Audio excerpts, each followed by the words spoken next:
সিলেট, সুনামগঞ্জ সহ সারা দেশের বন্যা পরিস্থিতি মোকাবেলায় সেনাবাহিনীর বহু সদস্যদের প্রস্তুত রাখা হয়েছে বলে জানিয়েছেন সেনাবাহিনী প্রধান general S M Shafiuddin Ahmed.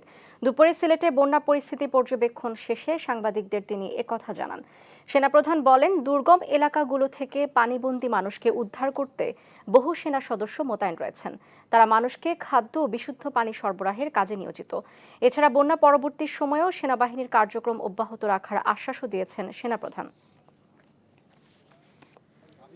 Sylhet area না, বাংলাদেশ সেনাবাহিনীর অন্যান্য অঞ্চল, কুমিল্লা অঞ্চল, ময়মনসিংহ অঞ্চল, সাভার অঞ্চল, সব অঞ্চল থেকেই ঢাকা আমরা ফোর্স পাঠাচ্ছি, প্লাস অন্যান্য সরঞ্জামাদি ও পাঠাচ্ছি এবং অনেককে আমরা স্ট্যান্ড বাই করে রেখেছি।